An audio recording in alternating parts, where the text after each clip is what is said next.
Hey guys, I'm Erin and welcome back to my channel. Today I'm bringing you everything that I read in July. So in July I read 14 total books, which was definitely down from the marathon of a reading month that was June. So a little bit of a cool down after the Shelf Space readathon in June. So 14 books.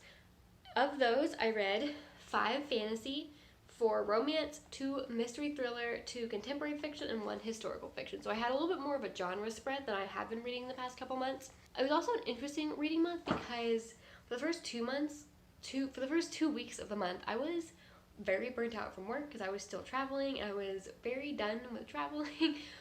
Did not want to be traveling anymore, and so it put me in a very odd reading funk for those first 2 months. First 2 weeks put me in a weird reading funk for those first 2 weeks, and then I came home, had a vacation week, and kind of just like sped up reading for the last half of the month, so definitely interesting. So I'm just going to go through these in the order I read them, and we started off on a very high note with my favorite book of the month, which was The Devil and the Heiress by Harper St. George. This is a adult historical romance. This is the second book in the Gilded Age Aries series. I read the first book in April, and the first book was my favorite book in that month, and so this is my favorite book in this month. Needless to say, I freaking adore the series, so if you are someone who enjoys romance and historical romance, I highly recommend this series. So this book, I went in with pretty high expectations because, as I said, I loved book 1, and I was not disappointed. I think I like this one even more somehow. I didn't think that was possible, but I did. This one just had everything. It had a robe with a heart of gold. It had a female main character who knew what she wanted and did what it took to get what she wanted instead of just lying down and conforming to society's expectations of her at the time. We had a carriage road trip, we had several stays at inns, we had an only one bed trope, we had the hero caring for the heroine, we had swoon-worthy chemistry, we had supportive siblings. It was everything. We had everything in this book. I don't know what more you could want from a historical romance, and I freaking love this. And I cannot wait for the 3rd book to come out early next year sometime. Next, I read One by One by Ruth Ware. This is an isolated close circle mystery, which I'm discovering is a mystery trope that I'm enjoying quite a lot, and I definitely want to read more of that trope. But so this one takes place in the French Alps, and it's a bunch of people from this startup tech company there, and then also the 2 chalet employees, and they get snowed in, and people start dying, and I enjoyed this. The plot of this one went places I kind of didn't expect, in that I was expecting it to just be this close circle mystery for the whole plot, but that was the plot for like the first 60% or so, and then it kind of turned from mystery into a little bit thriller, and I enjoyed that kind of turn of events.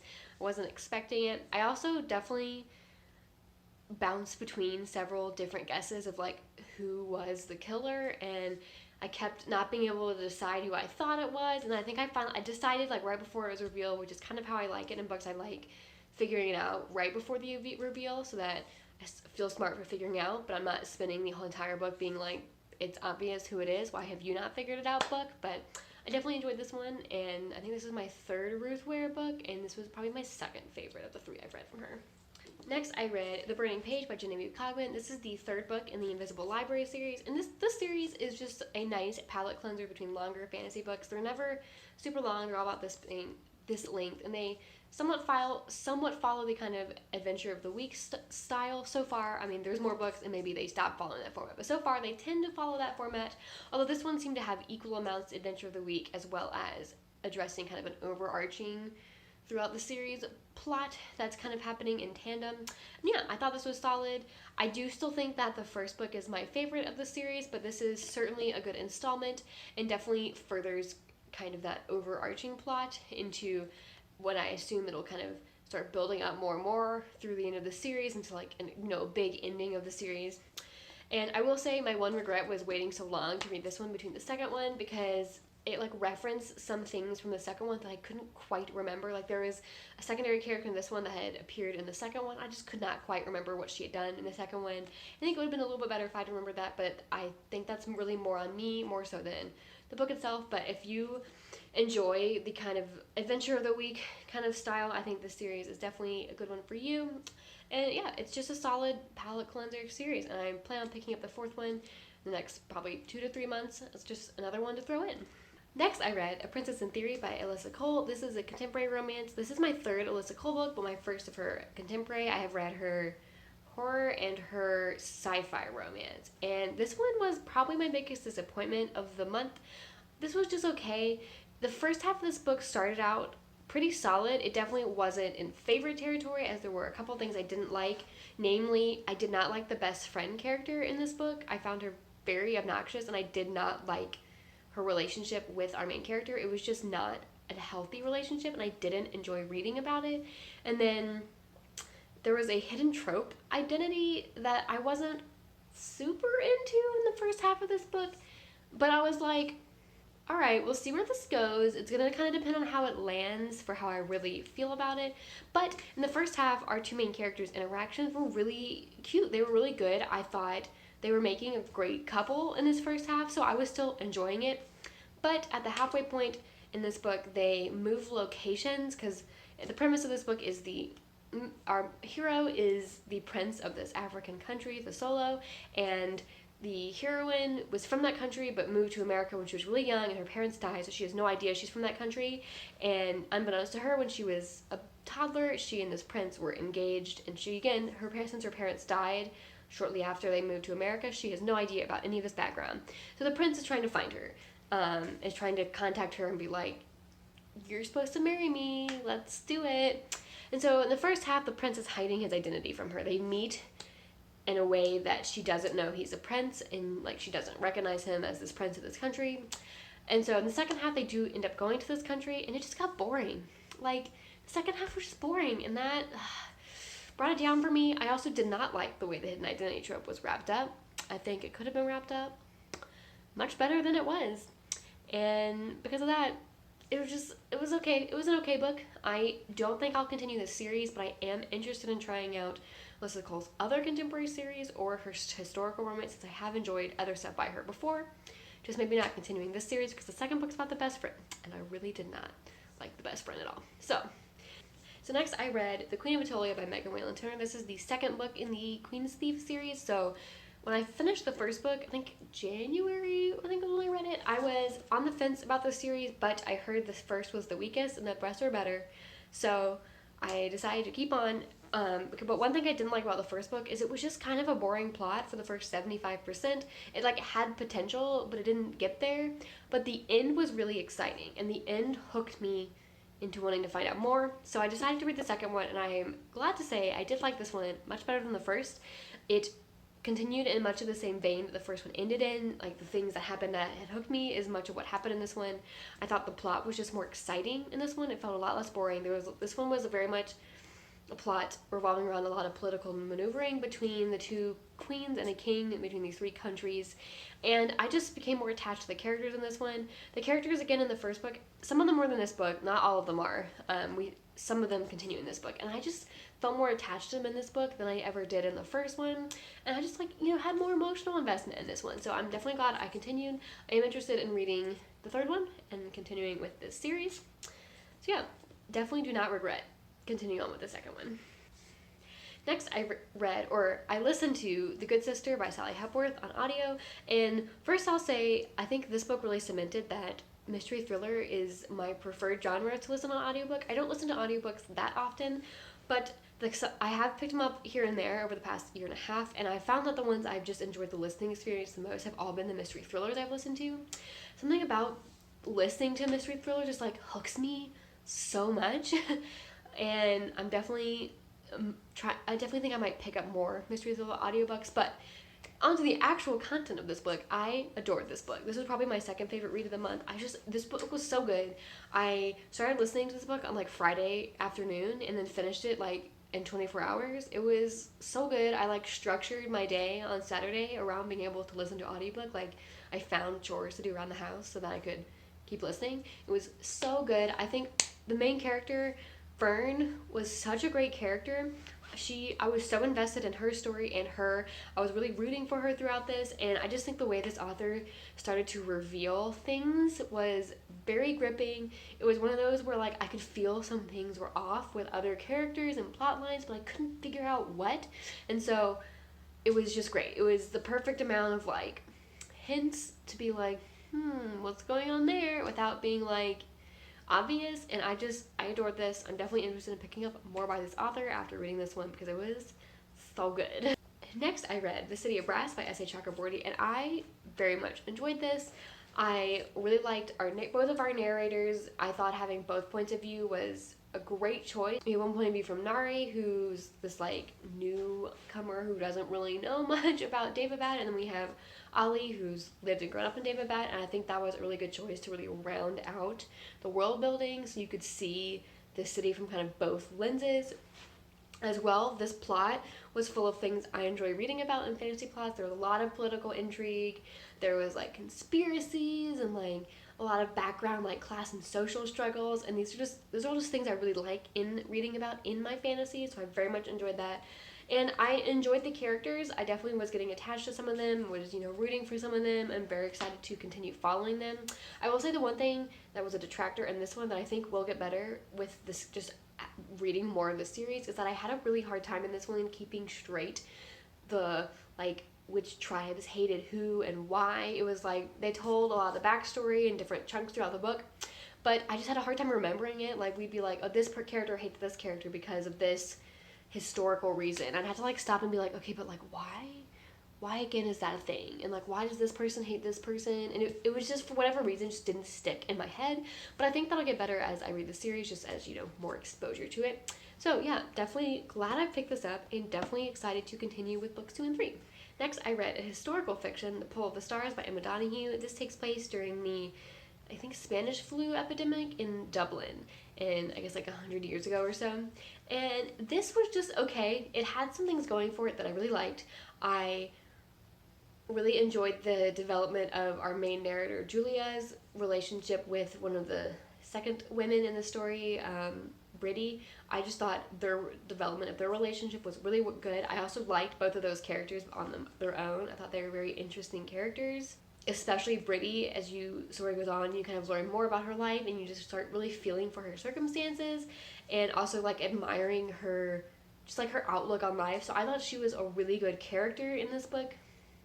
She's someone who had like a hard upbringing in like these kind of orphanage, nun-run orphanages that weren't the best, but she just has this like upbeat, positive outlook on the things she's doing. I just really liked her. She was great. I also found the historical setting of this to be totally nailed. I think Emma Donoghue did her research on this era, and to me, who is not an expert on this historical era or anything, it felt very well done and well researched, which I very much appreciated. However, I just couldn't totally get into the story. It's very graphic in its description of childbirth at this time, and like I didn't really want to know all those details. Like, again, another area that was clearly well researched, but like I didn't want to know. Like I didn't need all of the gory details of multiple childbirths during the story. As well, the author made a stylistic choice to not use quotation marks, and this is the second book I've tried recently that didn't do that. And I remember talking about this somewhere and people be like, oh yeah, you just get used to it. I didn't get used to it. I didn't at all. I didn't like it. I never got used to the fact that there were no quotation marks. It just made it hard to sink into. It was one of those books that like I didn't find myself trying to sneak in pages here and there, because I read it as an ebook on my phone. So like, though, especially when I have ebooks on my phone, it's really easy for me to sneak in pages here and there, and I just like wasn't doing that because I like really had to want to sit and read for like a chunk to want to get through the whole no quotation formatting. I just wasn't into it. It just was not my stylistic thing at all. I'm sure some people enjoy that, but I am not one of those. And so yeah, I think overall, again, there were definitely good things working for it, and I think this one falls more under the good but just not for me category as opposed to just not good category, because I think if you're into that kind of stylistic choice or more interested in like medical details, you would enjoy it, because I think those aspects were really well done. It's just not something I wanted to read about in great detail, and so fortunately just not for me. Next, I read A Man Called O by Fredrik Backman. This is contemporary fiction. This is the fourth book I read by Fredrik Backman, and his writing style, to start off, I just really like his writing style, or I suppose more accurately, since this is translated, the style that is I guess I like the translator's style. I have to assume it's somewhat true to the way it would come across in its original language, but I don't know that for sure. I do not speak Swedish, so I cannot tell you. But I really like the style his books are writing in. They just really work for me. And this book itself was really charming. It's about this old curmudgeonly character named Ove whose wife died 6 months ago, and he just lost his job, like forced retirement kind of lost his job, and so he kind of just feels like his life has no purpose anymore. And it's the most charming story about someone who wants to kill themselves I've ever read. So, warning that there is definitely talk of suicide in this book, and many times Ove is like, this is how I'm gonna do it today, and then his plans keep getting foiled. That's kind of the story. His neighbors start encroaching in his life. Like, he has these new neighbors who move in who are just this loud, boisterous, kind of extroverted family that just like ropes him into helping them with stuff. And it was a really heartwarming story to see Ove open up with his neighbors and start becoming friends with them, and like them being in his life and making his life worth something again. Very touching, definitely charmingly written, but again, warning, it does deal with suicidal thoughts, so like definitely heavier underneath all the charm.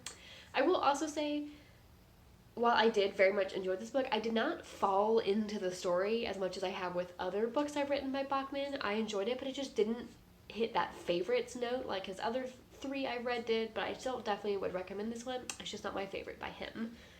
Next, I read Recipe for Persuasion by Sonali. This is the second in her contemporary fiction series that they're all inspired by Jane Austen novels. So the first was Pride and Prejudice, and this one is inspired by Persuasion. I have never read Persuasion, nor have I seen or read any other retellings or adaptations of it, so I cannot speak at all onto the adaptation or retelling aspect of this, because I have no idea what Persuasion's about. Literally no idea. I could guess based on this book, but I don't actually know. So, despite being billed as a romantic comedy, it is not a book I would consider a romance, because that happened with the first one where it was kind of like marketed as romance, but I did not consider it a romance, and so I should not have been surprised when the same thing happened with this one, which could have been fine. I still enjoyed the first one, but this one is mostly about our main character Ashna's broken relationship with her mother, as well as kind of how her parents' relationship has affected Ashna today in like ways she didn't really realize. It's kind of like that, like just side effects of the way she grew up under this relationship, and how those have kind of affected her own personal view on herself and view on relationships in ways she didn't realize, as well as we learn a lot about Ashna's mother and her side of the story. And I was not initially interested in this story. We had a couple chapters in, and I know, I can tell like the broken relationship with the mom is going to be a storyline, but I was hoping it was the subplot, and it was not, and I was not initially interested. And then we had a point of view from the mom, and I was like, why are we doing this? Why are we doing this? I don't care. I wanted it to be a side plot, not a main plot. But as the book went on, the story did grow on me, and I did end up very much enjoying her mother's point of view and kind of hearing her side of the story about how she was forced into this marriage with Ashna's dad, and she didn't want to be in this marriage, and it wasn't a good marriage, and kind of how she dealt with that and handled that, and all that, kind of her view, her side of the story. I ended up very much enjoying it actually by the end. So, glad that turned around, since that was the main storyline in the end. I did think the romance storyline could have used more pages. Not even saying like, oh, I wish this had just been the romance. Like, even acknowledging that this was the other story with the side plot, I still wish the romance had gotten just a little bit more page time, because it just needed a little bit more development even as a side plot. And what made this book end up being just okay for me in the end was I never clicked with the heroine at all. She just like spends so much time wallowing in a puddle of self-pity and guilt. And at first I was like fine with it, because I was like, okay, she'll grow. That's part of her story, is kind of figuring out herself with this, again, how her parents' relationship ended up affecting her, and she'll grow. But it just took so long for any progress to be made on that front. Like, it was probably like 80% through, and she was still just the same. I was just like over it. I was over it. This one just did not end up working as well for me as the first one did, but I am still interested in picking up the third to see what she does with that one. Next, I read Sing Me Forgotten by Jessica S. Olsen. This was delightful. This is a gender-bent Phantom of the Opera retelling, and the Phantom of the Opera is one of my favorite musicals, so I was very into that idea. And I thought it was overall pretty good. There was a lot of magic woven into the story that had to do with memory and music, and I really enjoyed that. I'm a sucker for music-based magic systems, because I've been playing musical instruments for pretty much my whole life, so I love some music woven in. And the memory magic was also pretty interesting. What I also found interesting was the world the author had built that was kind of like this economy based on this memory magic system going on. I just thought that was really interesting. I enjoyed both of our main characters. Ista, our main, the phantom character, was fascinating. You were like, sometimes would be rooting for her and sometimes being like, girl, what you doing? What are you doing? She was a very fascinating narrator to be following, and I really enjoyed that. I also think Olsen pulled off an interesting ending that I personally was not expecting the ending to go that way. I don't know if I would necessarily call it a plot twist. What I expected, kind of just based on, I don't know, normal YA plot beats, was not the ending we got. And so, like, kudos for that, for sure. I think the one thing that I struggled with a little bit with this book was sometimes it felt like it lent itself a little too easily into the melodrama that I think you can find in YA sometimes. That if I was a teen when I read it, I probably would have eaten up, but as an adult, I was just like, meh, not into the melodramatic lines. So overall, I gave this a 4 stars, so this certainly did not ruin the book for me, but I think this is definitely a case in which the fact that I was not the target audience felt a little apparent occasionally. So just, if this is definitely one I would not recommend to people who don't usually read YA, but if you already like YA fantasy, I still think this is definitely worth the read. It was a very interesting retelling, and I don't think I've ever read a family opera retelling before, and I would definitely be down to read more of them. If any of you have heard of any that I have not, let me know. Next, I read One Last Stop by Casey McQuiston, and this was a 4-star romance and a 5-star book. Outside of the romance, this book was freaking fantastic. I loved everything about it. The side characters were great. I thought they were well-developed side characters. I loved this little found family that August found after kind of being a loner all her life. I love that she, like, found friends that loved her for who she was. And I love the mystery elements of this book. There's kind of 2 mystery sides. There's the kind of speculative, magic-y mystery of how did Jane get stuck in the subway from the 70s, and how do we save her or send her back. And there was also this mystery kind of in the background of what happened to August, our main character's uncle, who disappeared like decades ago, that her mom has been trying to solve. And we see both of these, and I was very interested in both of these mysteries. I really wanted to solve them both, and I was very hooked into both of those. Now, the romance, for the most part, I enjoyed the romance. Again, 4-star romance is still very solid. I thought they were a good couple. I thought they were very cute together. Like, I thought they were a very well-matched pair. But I never fell in love with them as a pair as I do with, like, romances that are my favorite romances. And part of that is because, so, Jane is stuck on a train. That's part of the premise. And so because of that, she cannot leave the train. So, logic would follow that all of their interactions have to be on the subway.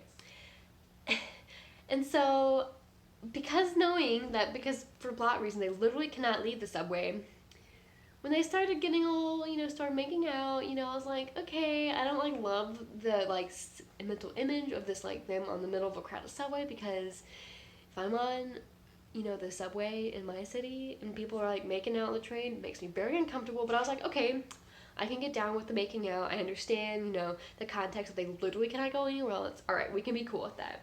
But then they went farther, and I wish it had been a closed-door romance for that reason, that they just, like, hadn't done those scenes, because imagining them doing more than making out on a subway train with people grossed me out. And it, like, the feelings I got from those scenes just, like, clouded me a little bit from just, like, falling in love with their romance, because I was just like, that's just so gross. They're subway PDA people, and I'm just, like, not into that. That's just, it creeps me, it grosses me out. I just can't do it. Next, I read A Reaper at the Gates by Sabaa, Tahir, and boy, do I have a whole host of thoughts about this book. My thoughts on this book are literally all over the place, because there's 3 point of views, and I feel differently about each one. So we're going to start with the bad, and then end with the good. So, starting with Leia's point of view, I hate Leia. I hate Leia as a character. She's the worst. I didn't like her in book 1. She's done nothing to change my opinion of her.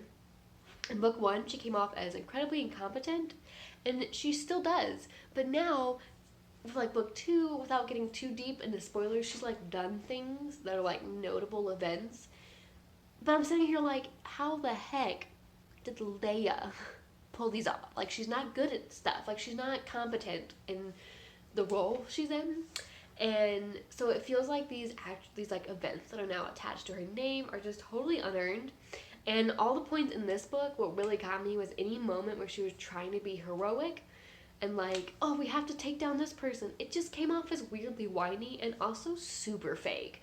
Like, at no point, I just like can't root for her. I just like can't. I don't care about her at all.